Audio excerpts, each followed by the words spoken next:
Hey everybody, welcome to the channel. And if you don't mind, please like and subscribe. Tell your buddies, tell your friends, give us some feedback. This is our new channel, 18 Outdoors, just started a few days ago, and one of our goals is to share our outdoor experiences, and another goal is to help people, with tips and tactics and strategies that we do to try to take deer on public land in Alabama, maybe some other states, and maybe talk about some other hunts and stuff. But today we're going to talk about mature bucks and some thoughts about it, and what we do, and maybe what some other people do. But the first thing you're gonna have to do is set goals. What you're looking for.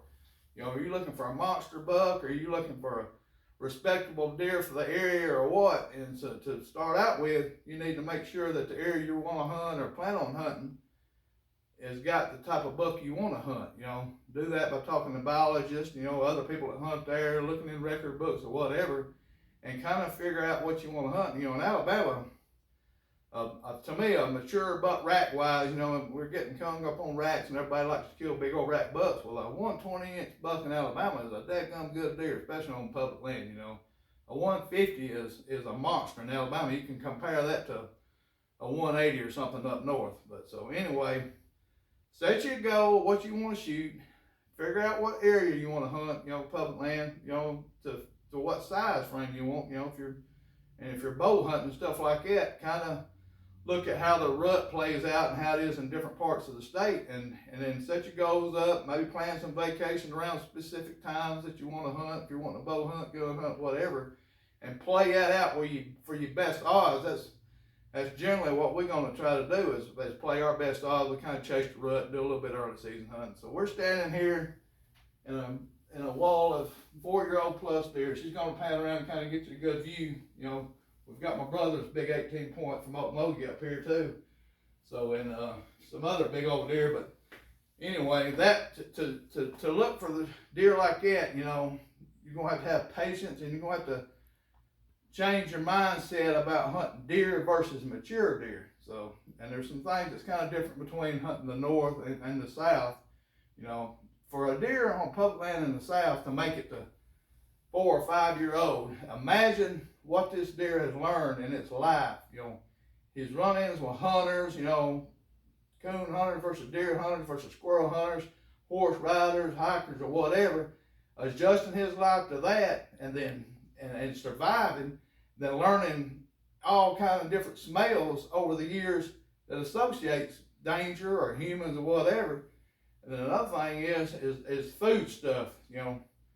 A doe or a young deer, they're pretty much going to have to eat a lot all year round, because a doe, you figure she's pregnant or raising babies, 9-10 months out of the year, and not after that she's trying to recuperate her body to get ready for babies. And a young deer is growing, so it's going to take a lot more calories. Well, when a mature buck gets to the size of 4+ years old, his body is already mature. Bone structure's all done, so other than that, he's building his fat up, and he can, after the rut, he can have his fat and body built back up probably by midsummer. Then after that, he's grazing around, laying down, and feeding at night and stuff like that, making his nightly routine jumps and stuff. So he don't have to eat, like a deer, a normal deer or other deer or younger deer during the daylight. He can go load up during the night and just lay up in the daytime and chew cud pretty much all day. So, and then he'll suck up some water before he goes to bed and stuff like that if it's hot.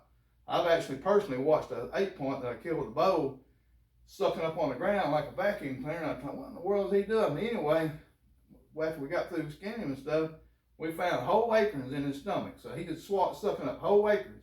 So what he was going to do is go lay down and pop them acorns back up, because they got a 4-chambered stomach, and chew his cud, all day and be safe. He wouldn't have nothing to worry about. So, but anyway, stuff like that, a mature buck is just completely different. The rut is probably, to me, the best time to kill one, because he's more vulnerable.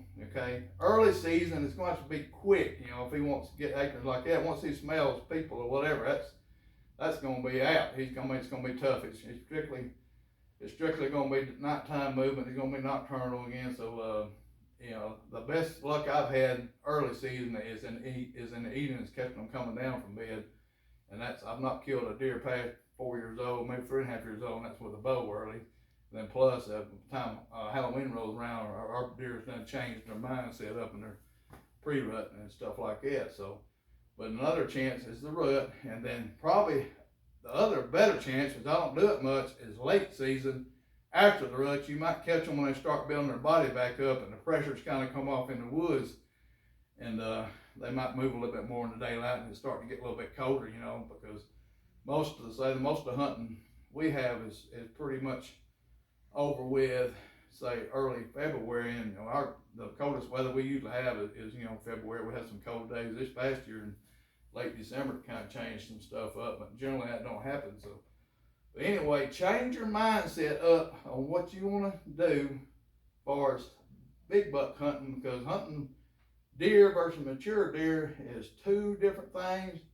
If you're seeing a bunch of young deer and stuff all the time and seeing a bunch of does early season, you might want to move. Then the rut, you know, hunting rut funnels and whatever, be a little bit patient, because in the lesser deer areas like where we hunt at, they're going to travel more and a lot farther, so it's going to take them a while to get back to their, say, their home area, maybe, if you're concentrating on that, because they're going to check different doe groups out and they keep up with them. So, but think about what you want to do, the style of, you know, hunting, you know, gun hunting, muzzleloader hunting, bow hunting.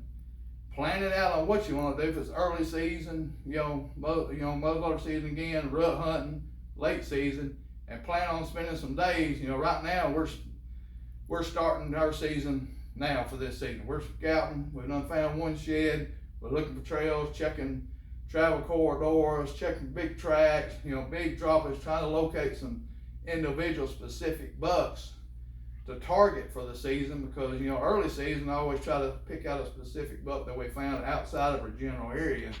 And you know, our general area that we try to hunt is over 1 mile square. So it's possibly 2 miles, you know. We like to finding a place now for a new area that's got a bunch of ridges or fingers or something that come toward, or like you can stand on the high top and just see a bunch of different fingers, ridges that come to area, and then start going each point, you know, finger points, you know, secondary points and stuff like that, and hunt them, and then go from there and try to